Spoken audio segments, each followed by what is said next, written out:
Hey, welcome back to Invisible Machines, a podcast produced in partnership with UX Magazine and OneReach AI.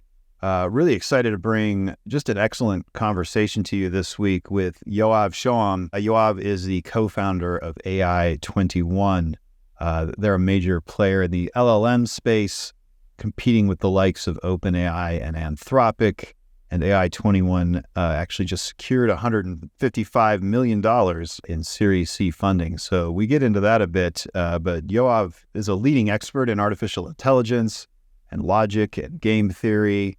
He was once a principal scientist at Google. He has been in the game, as they say, for quite a while, along with founding and selling numerous AI companies over the years. He's also professor emeritus at Stanford University, where he taught in the computer science department for almost 30 years. This is cool. This is a really thoughtful discussion that touches on the many ways that our personal and working lives are going to change as AI becomes more and more intertwined in the human experience. It's an interesting talk because we get into some very practical matters surrounding the application of LLMs and other technologies associated with conversational AI. And then we also kind of let our brains explode a bit and go high level. And I think at one point Yoav even says we're veering into new age territory. So fascinating conversation. Really excited to share it with you. So let's go to Yoav right now.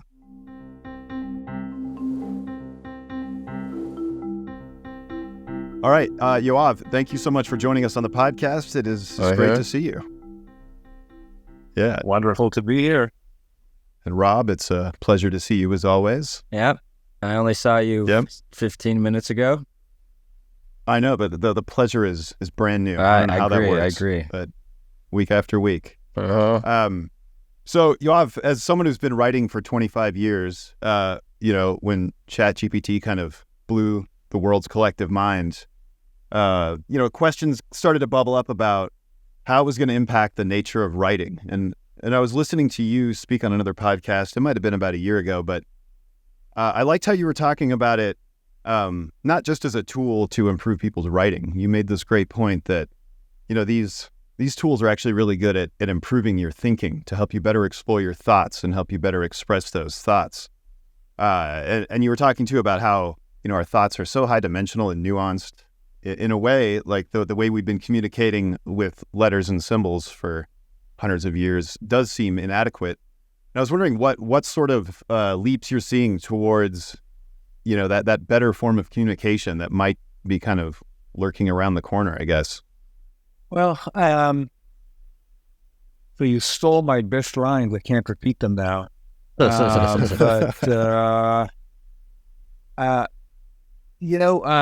Maybe a way of approaching it is just looking at how professional writers, what do they have available?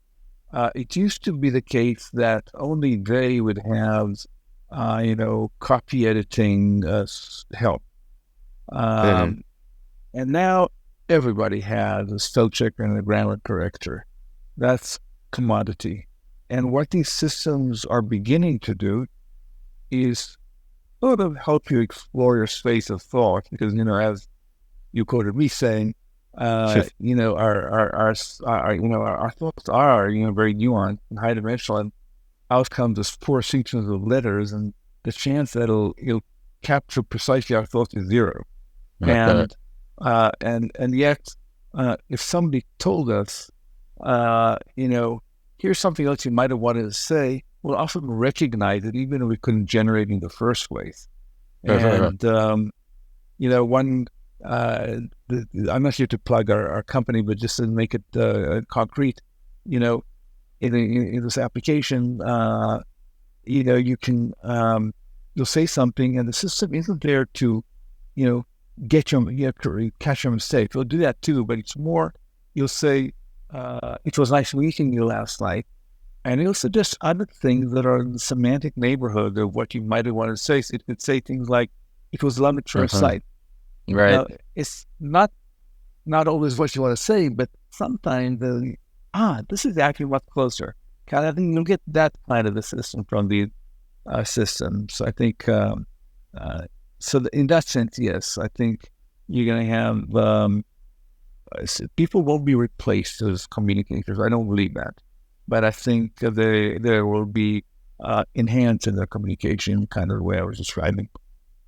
Yeah, that editor analogy is powerful. I remember from when Rob and I were working on our book, like the editor is sort of this unseen force that really helps to shape the quality of the thinking that ends up on the printed page. So that is a good analogy. I think we've talked about it a lot on this podcast. That's I think where we see AI doing the most good is kind of as an ally to people. Yeah, I think there's also like I don't know if you want to call this the other end of the spectrum, but to take it away from like more formal writing, like creating books or things like that, but just understanding that a lot of people resist sharing their ideas in writing on the simple premise that, they're afraid of their grammar or their spelling or, that formal writing in itself. They're going to be criticized for the treatment versus the idea. And so a lot of people are afraid to share their ideas because of, the things we're taught in school, which is, oh, great idea, but I gave you a B because you spelt this wrong, right? And so they resist to share it in that formal way. And now we're democratizing communication in a way, giving them a voice maybe where they never had one, which is going to create more noise, and it's going to create diversity in thought, and we're going to hear from people that maybe we don't typically hear from, and that's going to have all kinds of implications, probably more positive than negative, but it seems like a good thing that people aren't silenced, and maybe they'll feel more heard. I don't know what your thoughts are on the sort of far end of the spectrum of not just writing a book, but just communicating and putting a post up on a thought that you otherwise would have kept to yourself or only said verbally. I really think that's true. And I think you see it in the two extreme cases where you see it is one is people with, whether it's dyslexia or, some, limitations and feel liberated. And we've gotten some really heartwarming kind of messages from also educators who teach such people found it a useful tool. The other thing is maybe more everyday is people for whom English is not a native language, and they feel really smart in the native tongue, and then really stupid in English. And they're so used to being perceived. Yeah, they're so used to being perceived as intelligent, and they've got to now like humble themselves, which is very hard to do. To say, "Oh, I'm going to look like a, like a moron." Yeah. What do you think of the role alignment sort of plays in all this? In that, as we depend on these tools to help, it liberates us on one hand, right? And I think it liberates us far more than restrains us. But then there is that component of, telling you what you can talk about and not talk about because somebody's aligned the model to say this is okay to talk about, this is not okay to talk about, and now you're sort of being told what I think that's a really harsh way to say it, but to some degree it's manipulating our thoughts a little bit, because somebody's values have been applied to the model. If that makes sense. Yeah, I think there's several things at play here. One is maybe the most benign version of it is that simply might worry that technology would simply corral everybody around a standardized way of communicating. Not so much because thou shall not say, a certain word, just because, it's everybody's, things will get homogenized and, and there'll be no room for individual expression. I actually don't worry about that so much. I think there's some naive use of technology where that may be the case, but good tools will actually diversify and personalize, and so I'm not so worried about that. But you're also speaking about the case where, in a more deliberate way, the communication will, one cannot go counterculture, one cannot, just because somebody's value system is being imposed here, either because of an ideology or for legal reasons or what have you. Well, I suppose if somebody was trying to write a very,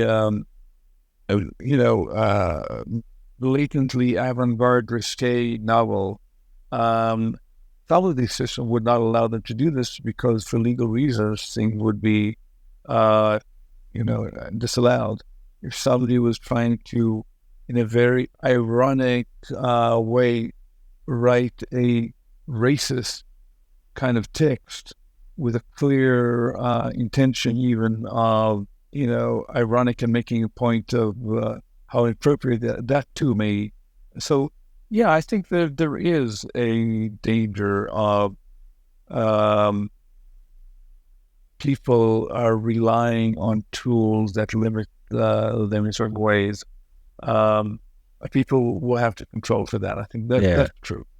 Yeah, and it's interesting. You said the word counterculture, which made me think. Like if you apply that word, like if you point it to the 1960s, I feel like people associate counterculture with opposition to the Vietnam War. Like there's kind of like a clear nexus of activity around that. But when you apply it to today, it becomes more murky. And I wonder if there's somewhere in here where, I mean, if you're using these tools to expand the precision of thought in a way, but then another factor of that is also like how it will be perceived by others, like how it will then be digested by someone else. So it's like the machine's having to lift at both ends in a sense, right? At the end of the day, it's a tool, and I think you will have the people who opt for convenience and accept the limitations the tools expose on them. I think the creatives will not. They will take, just by analogy, you can take some kind of automated painting program, and naive people say, I want a picture of a donkey in the moon, and it'll say, give me a picture of a donkey in the moon, and I'll get the picture and be done. The creative will use it as a disc jockey, as just another tool to start playing with. And so I think that we humans are just so innately so creative and longing for self-expression, we'll just use them as tools and do interesting things with them. I couldn't agree more. I think we live to create. Just try to stop us, right?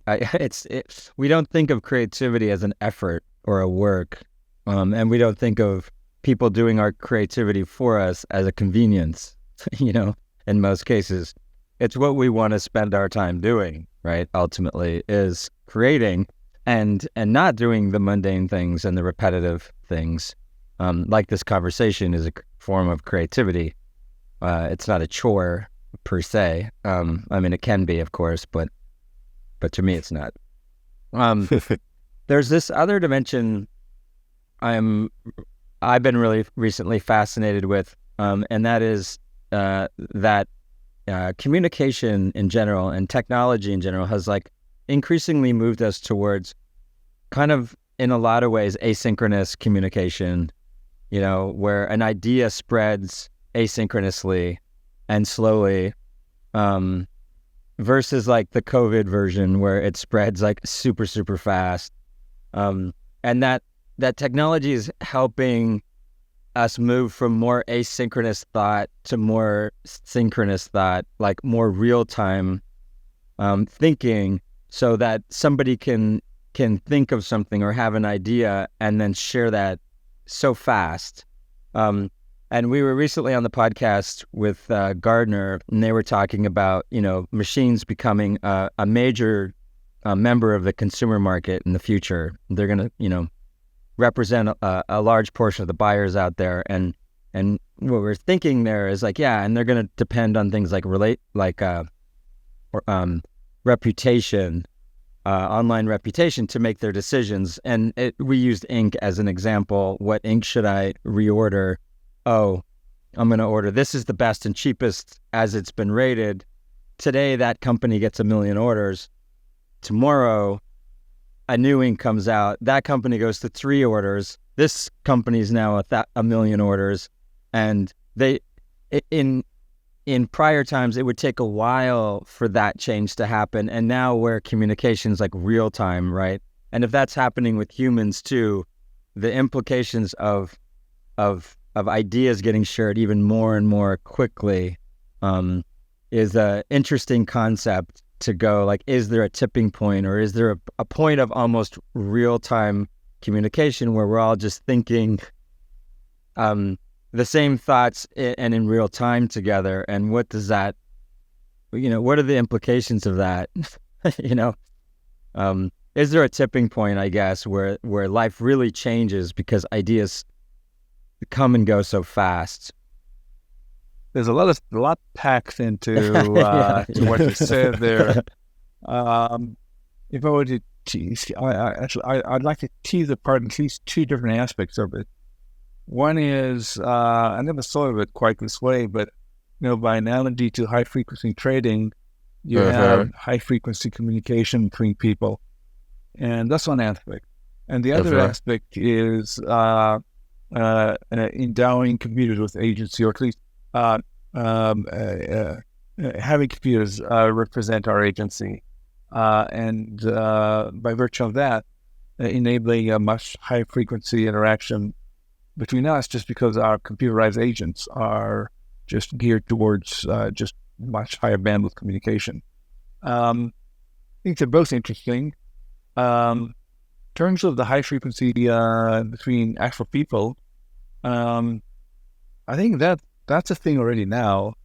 I just see, I see my kids, I have young kids, and the way they communicate is different. And, it's, some people like to lament the fact that they have short attention span and don't have patience for long form ideas. And there's probably truth to that. On the other hand, they communicate so much information so quickly, and they don't have patience for our slow communication. So I think there is already a phase change there in the way people communicate, because, good thing, bad thing, I don't know, but it's a little different. And I think it's true, as we relegate the interaction to our computerized agent, that'll be different. Not happening yet. I don't think technology is there yet, but will happen. Yeah. It seems so much of our systems are based, like, sort of, in a sense, depend on the slower speed, right? Businesses winding down, learning, being able to change, having a chance to change and improve is due to the latency that's kind of built into the system. And does it mean that these systems are going to have to change radically to adapt to the fact that, you're not going to have time to think about this. One day you're going to have 1 million orders, the next day you're going to have 3. And that, I guess that transcends just business. Just, one day somebody has 20 friends, and this is what I think you're referring to. And in younger people, the next day they have none, because they said something that just got around almost instantly, and everybody found out about it, and now they, now they're on the outs by everyone. And it's just, we're evolutionarily not really wired for this fast instant, synchronous communication, or are we? Were we in villages before and small groups, and we actually are wired for this, and that we're just not wired for it at scale. A lot of thoughts in there. Um, I think I think by and large, the fact that we live in such a fast-paced environment where technology is changing very fast, but it impacts other aspects of our life that are changing fast, is disquieting. Definitely. I think that's offset by the societal advantages that technology is bringing. Right. That, I mean, after all, we don't all die at 40-year-old age. So something Definitely. good is also happening. And I think it's an interesting tension between the social good that technology is bringing and the tensions and the challenges it brings. And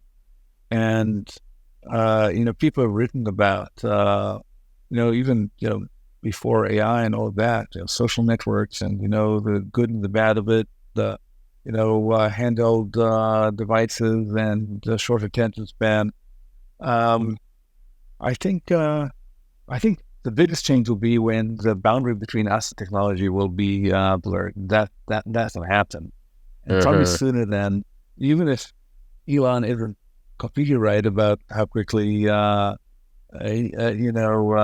brain machine interface will happen. It will happen, Right. and then I think one of the fascinating. I'm pivoting to something a little different, but I think the question is who we are as a species is a question we're going to have to contend with, because right now this is already part of me, but it's physically distinct. It's made of metal, but once those things go away and I communicate with the data center, wirelessly, and I have little machines running through my bloodstream. Where do I end and the machine begins? It becomes very blurry, and I think that's actually causes. I think that's fascinating because it forces us to think about who we are as people. Yeah. It's I think about that too. Could we reach a point where memories get implanted without going through your conscious brain, right?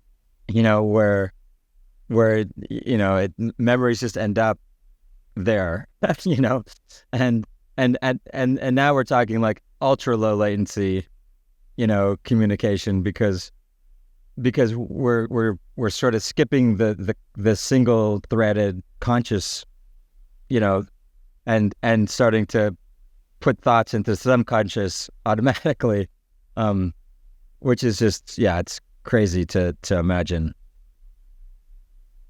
If I had money to start a new company now, which I don't, one contender would be a new kind of security company for when the brain-machine interface gets broken down, because there the security challenge is so fundamental, and the stakes are so high.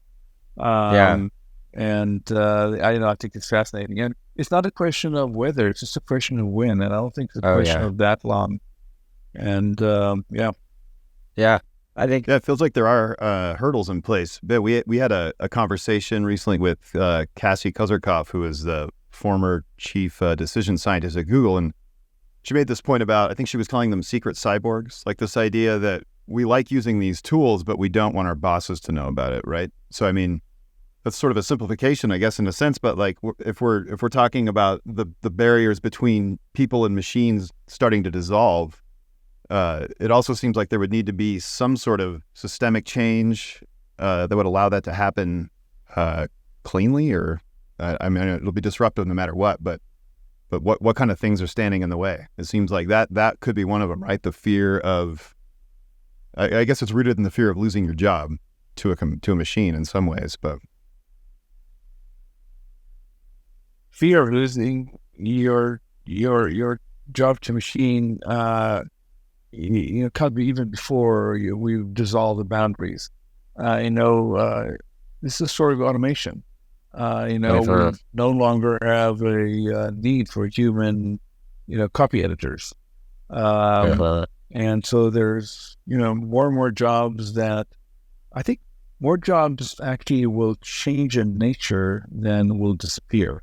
Historically, I agree. there's a lot of discussion about the impact of AI on the job market and how, 2 million truck drivers are going to lose their job and so on. I think more like historically, technology has always created more jobs than destroyed, and jobs we can't even articulate now. But I think it's true that first of all, the short-term disruption that nothing to sneeze at, but also So the famous quote is that AI won't replace doctors, but doctors who use AI will replace doctors who don't. And I think it's a statement true for many professions. And so I think my fear of losing my job or the way I do my job now not being adequate going forward, I think it's a valid thing to think about even before we dissolve the boundary between us and machine. When that boundary is dissolved, the question is, so I'm hooking to this giant data center and I do an amazingly good job and I get a bonus. Who gets the bonus? I or the data center? Yeah, and I suppose for every copy editor who's displaced, there will be a copy editor who realizes they can use these tools to now become like a higher level editor and take on more clients at scale. So there's that side of it as well. Yeah, and bonuses are feedbacks and feedback of, I guess you could say, encouragement. So whoever needs the encouragement, whoever needs the reward for the behavior should get the bonus. It's all about feedback, I guess, whether you're human or a machine in this deep learning world. It's positive reinforcement, and if you positively reinforce the wrong behavior, you're going to get more of that wrong behavior, which makes sense. This is interesting, as I can't help but think, so a lot of people I talk to, they sort of, they see something really big happen with LLMs. I think in their gut, they perceive like something in this world has changed in the way we know it. It's really big. But then when they boil it down for what they can tangibly see, it really kind of ends up being like it changed the way that they do research, they write, and possibly read, right? As a solution itself, right? If you just say the LLM as a solution, as a tool by itself, that's really the biggest impact that they can perceive. I do believe that the implications are greater than that from a systemic change standpoint, but from a point solution standpoint, that's fundamentally where that as a single point solution by itself, it's changed. And so I think we're seeing like a decline in usage because it just comes down to how much reading and writing do you do in your job. Well, if not very much, then this isn't going to have a huge impact at the moment on your job. And if your company doesn't have a lot of employees that read and write, then it's not going to have a huge impact on the job. But I think where you were going is bigger than that. It's more about improving communication between people, not just like this one professional aspect of reading and writing, where it's formal reading and writing, but more informal communication. Is that true? Did I perceive that correctly? I think it's both. I definitely think that technology is impacting the way we communicate, will continue to impact it. But I also think in the single use case of how we interact with information, how we write, how we produce information, how we consume information, is really being, this is a tight term, disrupted in a significant way. I think, just 80% of the information in the enterprise is text. There's no human who can read this amount of tech in the enterprise, and yet there are many people who could do their job better if there were if that information, the relevant information there was available to them. Executives, managers, everybody, customer support people.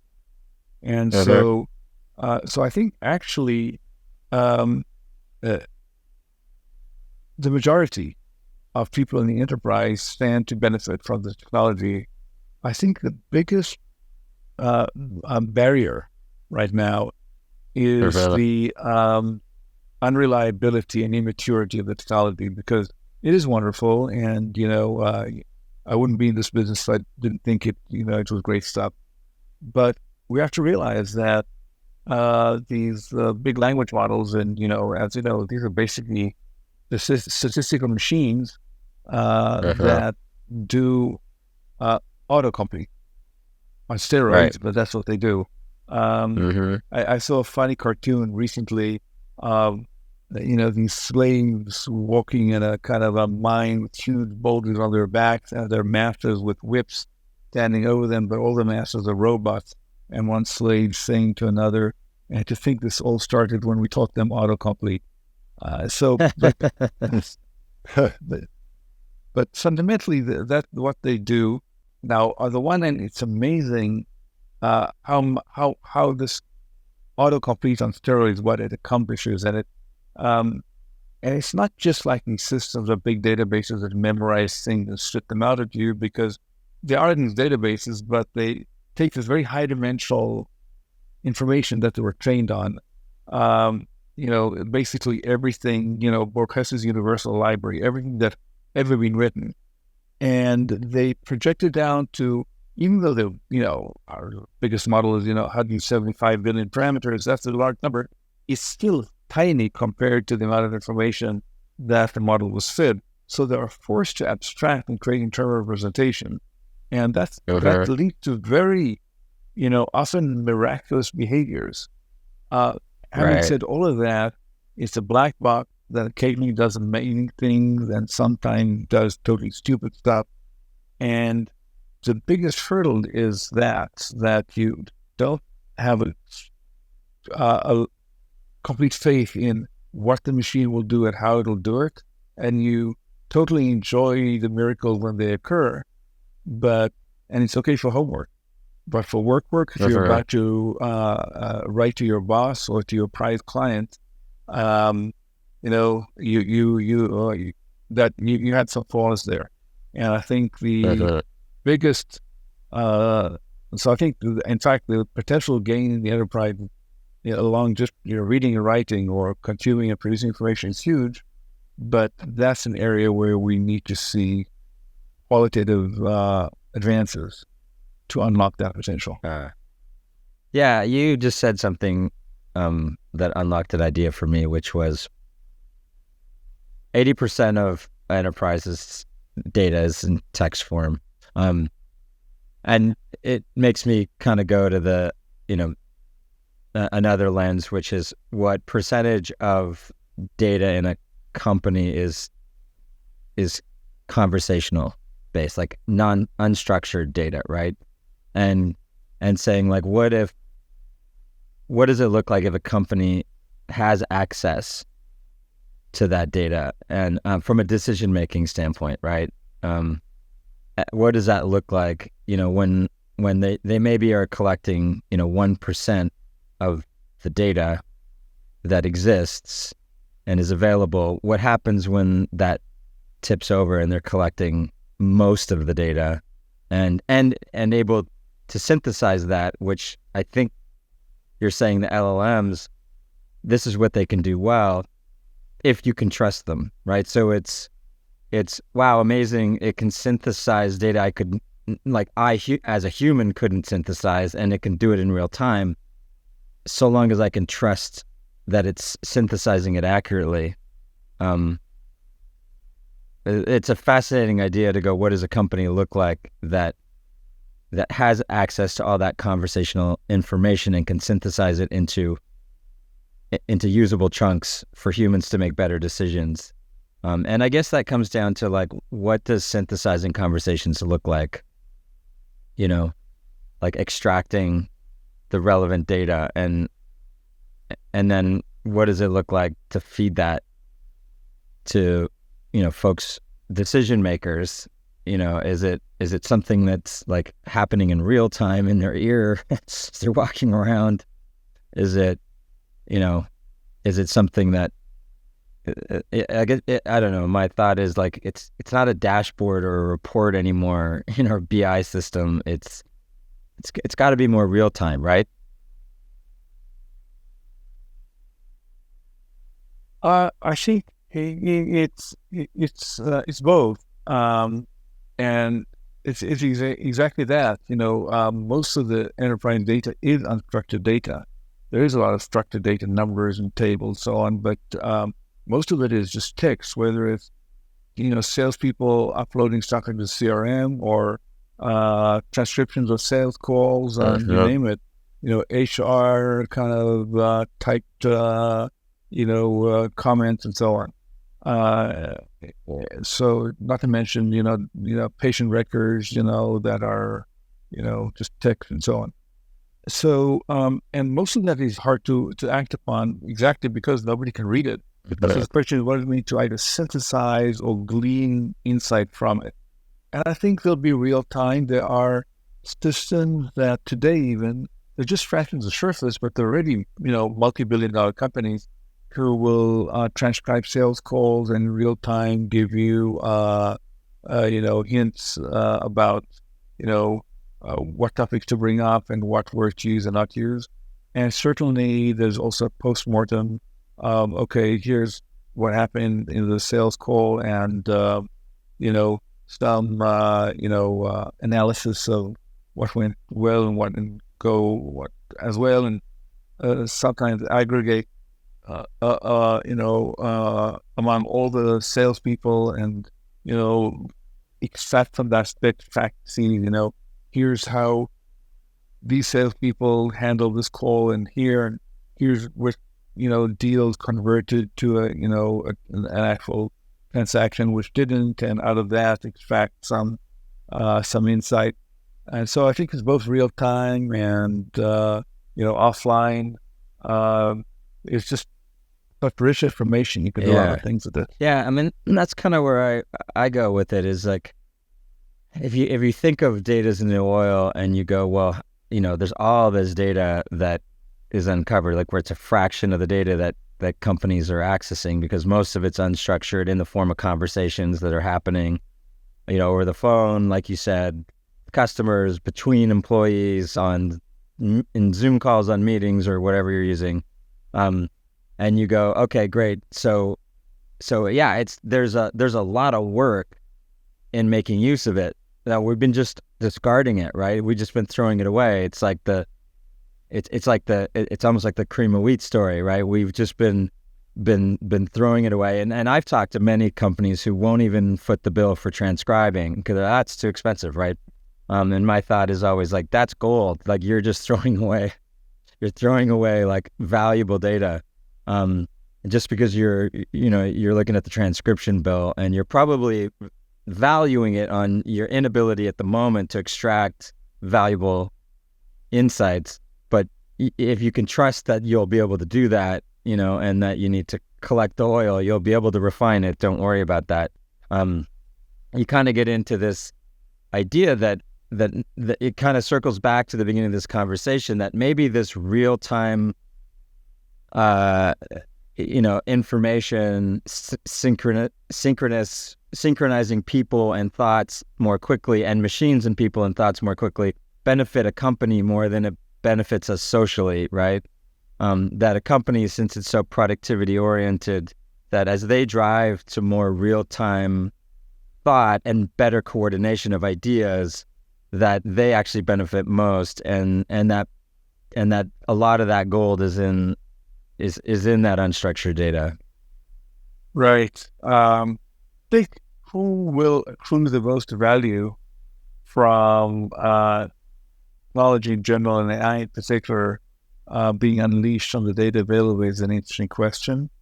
Will it be businesses or, individuals?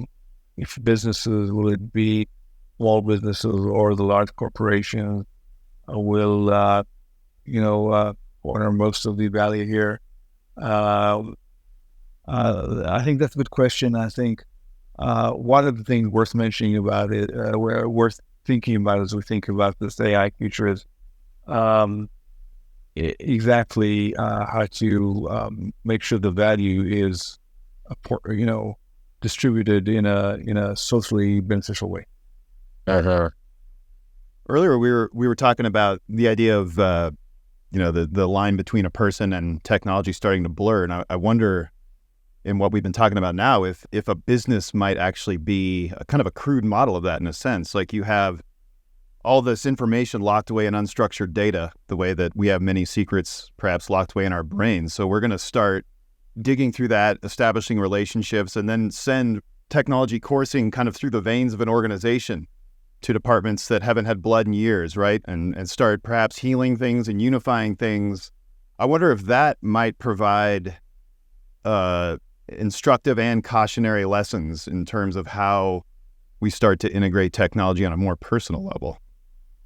I wasn't sure if you are you're primarily focusing on a new way of thinking how technology impacts and permeates through the organization, or looking at how it impacts us as people by looking at the organization as a metaphor. I think they're both interesting. Both. Yeah, because I mean we talked. I mean, with a business too, probably before it happens to people, the edge between business and technology will start to dissolve, where maybe all that a brand is just its reputation and the tenor of its chatbot. Like what else? What other identifying marks does it have? Right.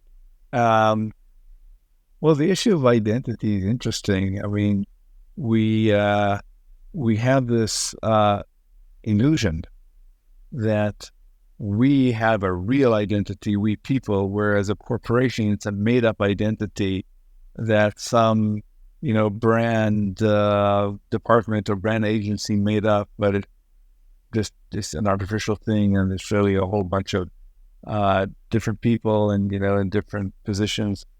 And the truth is, we're no different. We have this illusion of the unified self, but we really are this fragmentation of different pieces of us. And I'm a very bad Buddhist, but my friends who are better Buddhists will tell you, well, that's kind of obviously true, right? This illusion of the self. And I think your analogy to the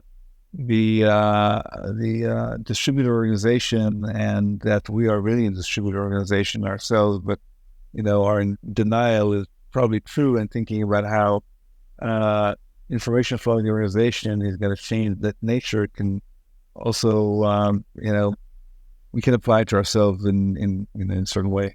Yeah, it seems like there could be almost like a different type of singularity, where it's not necessarily machines becoming self-aware, but some sort of synchronicity between human thought and machine communication or machine thought. And maybe there's like this more simultaneous union of people and machines. That's pretty far out there. Yeah, we're getting a little new agey here, aren't we? Yeah. I guess we are. Yeah. This is the outer limits of this podcast.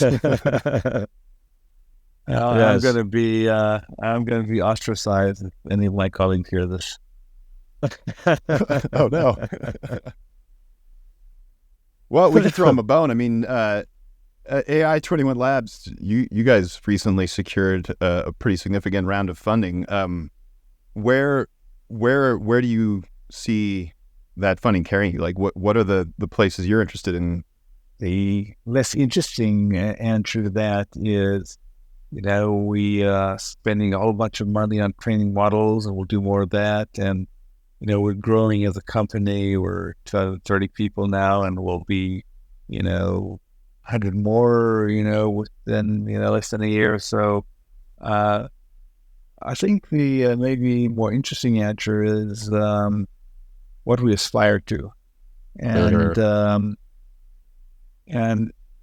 this goes back to why we started the company. We we really believe that the emphasis on statistical machinery, deep learning, and what came to be known as large language models, is well warranted because it's amazing what they do. But as I said, they're also inherently limited, and we really believe in the combination of more explicit reasoning with this more visceral, statistical, creative information retrieval and mashup that the neural nets do. And so really this was the reason we started the company. And sometimes people refer to the neurosymbolic approach, both the neural nets and the symbolic reasoning.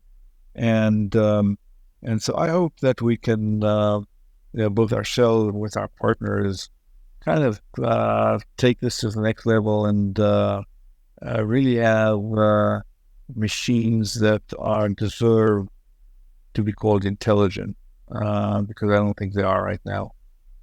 Right away. And that's a lot about the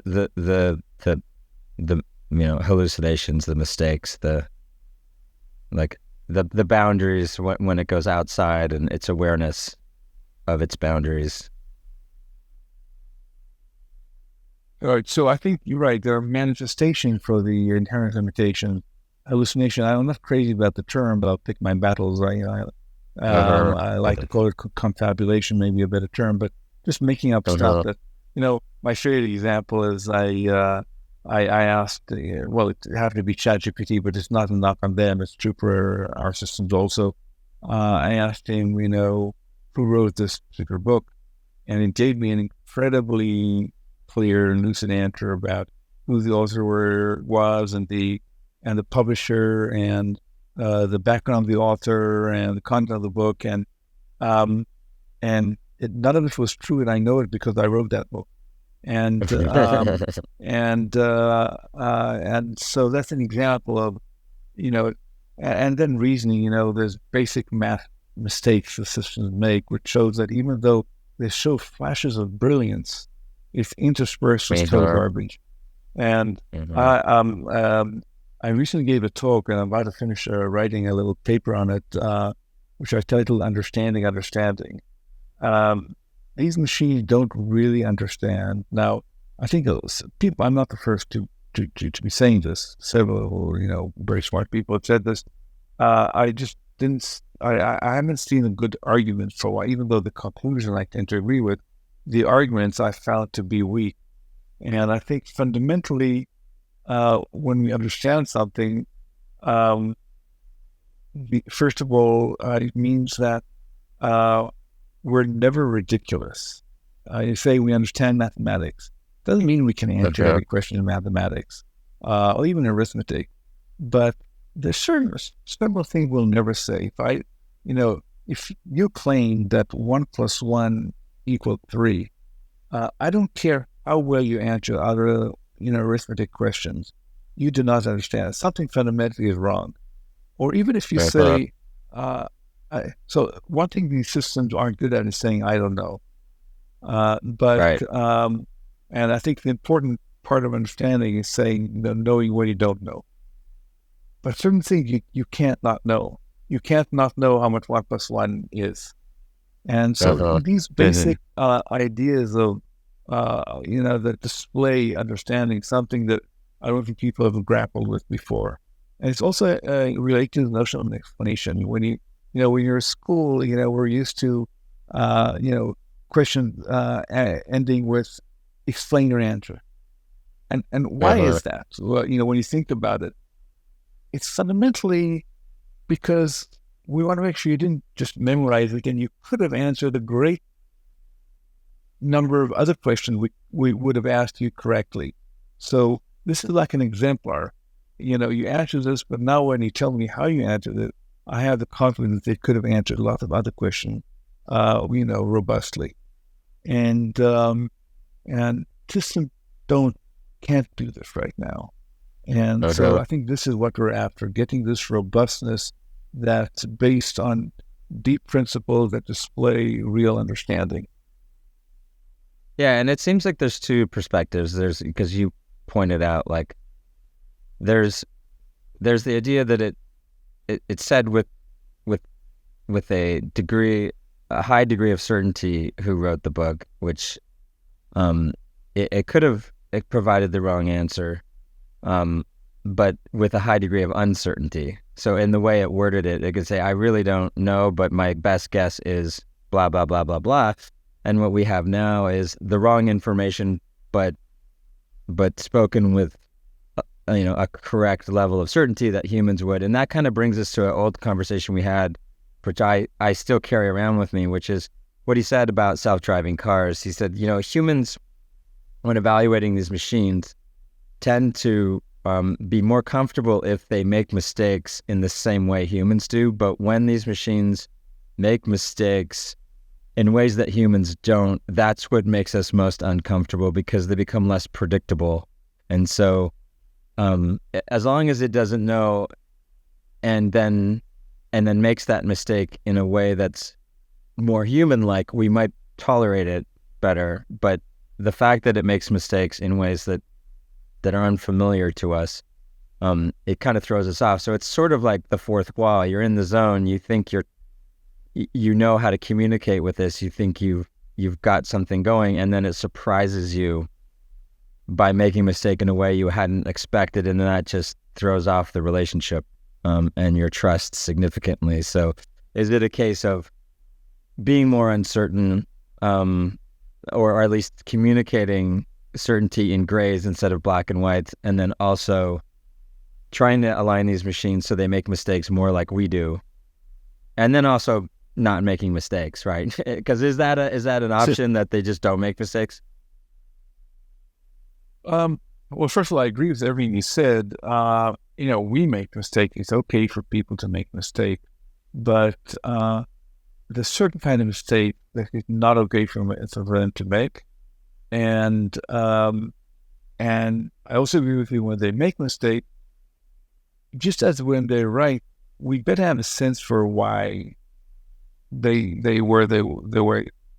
And so, yeah, there's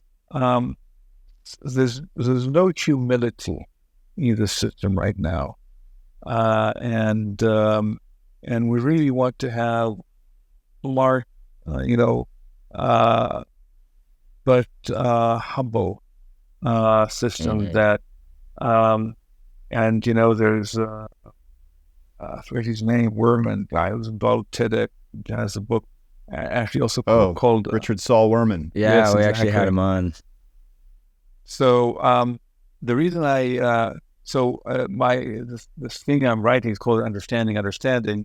He has a book by the same title, and it has almost nothing to do with what I'm talking about, except this one quote, which had true knowledge means realizing when you don't know something, and true understanding is.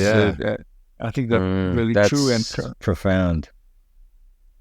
Yeah, but it does feel like we're at a moment where there are technologies that are converging that can bring about, I think, greater levels of context, deeper understanding, and then maybe it is like, we've talked about this a lot on the podcast, but everywhere you shine a flashlight in this space, like, you find that the root problem seems to be humans, not the machines. Like, it's like a machine on its own is not nearly as terrifying as a human with a machine. So maybe that dynamic needs to shift as well, right? Like, it's the humans that are going to teach the machines humility. They're probably not going to figure that out on their own, right? I don't find them terrifying. I just find them sometimes wonderful, sometimes frustrating. It's certainly the case that the interaction between the person and the machine, even before the boundary has been blurred, is key. I agree with that. I speak about, so people speak about product market fit, right? When a certain product has actually, made good contact with a need in the marketplace. But I speak about product algo fit, product algorithm fit. And what I mean by that is that algorithms are good at certain things and not at others. And certainly these statistical algorithms we have, have limitations. And you, as somebody who's crafting a product or an experience, your job is to understand what the strengths and weaknesses of the algorithm are, and to craft a product around it so that you compensate for the limitations, and in particular, craft the right division of labor between the person and the machine. And that product algo. And so I totally agree that a key component. I still think that these AI systems need to have humility built into them, not just a matter of the person beating it over the head, saying, you did a bad job, I'm going to disregard you. I think they should do less of a bad job in the first place. Yeah. And in some ways you could say the humility might be fed by the sort of cultural nature of companies lacking humility, not wanting to show vulnerability, and now they got to put it in their product, so, what if the product is less sure? Does that reflect badly on the company and what they created and them coming to grips with that? It's kind of an interesting idea. But what you said about algorithms, I think makes a lot of sense to me. I think about fractals in this new world, which is simple algorithms, but at scale have this emergent complexity that's really hard for the creators to have predicted or imagined. And they're sort of, this emergent complexity is really difficult to get your arms around. And do you guys think about how, what is the new system for managing emergent complexity? Is there a new way that we need to think about that? Yeah. But first of all, software is maybe the most complex artifact, humanity has built. And it's always had these emergent phenomena unanticipated by the programmer. We call them bugs. This day of large-scale, statistical machines is that the unanticipated behaviors include very positive kind of behaviors, not just a bug. And that's not a bug; that's a feature. Yeah, exactly. And so I think that a lot of the effort that you see now and you'll see more of, is trying to iron out, or at least control for the these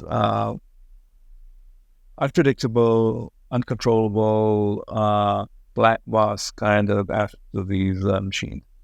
And I think part of it is the product algo, just crafting the experience to compensate for those limitations. But part of it is also, reducing those negative phenomena. And I think the jury's out on which set of techniques will be most impactful. So I, by and large, divide it into more of the same and not. More of the same meaning larger models, more training data, more recent, larger, what's called larger context windows, now retrieval augmented kind of scheme where at inference time, the language model somewhat cleverly guesses what information might be most relevant to the user query, and kind of stick it in the context and bias the answer based on that. And so was that kind of camp of more of the same. And I think they're all valuable techniques, and we're doing it, and everybody. But I think a more fundamental change will be bring this, my personal bet, will bring a bigger kind of control over the system, and that's the neurosymbolic approach, where you actually, for certain aspects of these AI systems, you actually have algorithms that you coded, that you know what they do, you can reason about them, you prove guarantees, and they are intermixed with these more statistical, less predictable kind of systems. I think that's this neurosymbolic future, I think, is part of the answer to how you'll get more reliable, predictable machines. That makes sense. Do you think we're going to see more progress being made from sort of the A side of the equation, which is like what we feed the systems, like better processing of the data before it goes in, or the sort of post-processing side, which is the alignment, and the other side of sort of trying to tame the beast? Because I feel like that the A side gets less talked about. You know, if you feed hate speech in, you're going to get hate speech out. Can you remove that? If there's a marketplace for data where people are spending and investing on cleaner data sets because they're selling it, it's not just free. Is that going to move us in a better direction, or where do you think the effort is best spent? Honestly, it's both. I think there's a lot of value in cleaning up existing data sources and accessing new ones. At some point, you'll have exhausted all of human, text to train on, but there's still much more text that has not been made available. And so, but at the same time, this post-processing, editing, filtering will always have a role. And by the way, it's not only before the after, it's also in the middle. That's really important. As you're training the system, during training, and as you're passing them through these reasoning funnels that include not only language models, but also explicit, algorithms.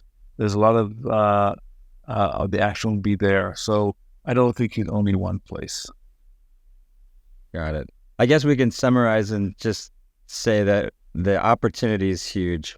There's still a lot of room for improvement on all sides, I guess, and that's optimistic, right? We're just at the beginning. This dovetails nicely because Yoav, you said something a minute ago that struck me as really important. You were mentioning like designing around strengths and weaknesses. We had a great conversation with Aveta Sampson, who's the director of UX and machine learning at Google. And she made, I think, the point that she likes to challenge her design teams specifically to design around the weaknesses of a piece of technology instead of the strength. I think maybe our compulsion maybe seems to be to focus on the strengths and the capabilities, but I think it's equally important, especially with this technology, to really be well aware of the limitations and the weaknesses. Well said. Yeah. Well, this was a great conversation. I actually am surprised at how much we covered, both practical and new agey. This was a nice journey. Thank you, guys. I enjoyed this. Really appreciate your time. You taking the time with us is great and indulging us. Hey, thanks again for tuning in to Invisible Machines. Don't forget to follow Invisible Machines wherever you get your podcasts, so that you can hear new episodes as soon as they drop. You can also watch this podcast on the Invisible Machines YouTube channel. Thank you so much to everyone who listens to this podcast, and especially to those of you who leave comments, because we've received a lot of really useful commentary that has helped us shape this podcast as we move forward with it. Thank you, as always, to our producers, Elias Parker, Kate Timchenko, and our video editor, Michael Litvinov, for making this podcast look and sound wonderful. We look forward to catching up with you again next week, right here on Invisible Machines.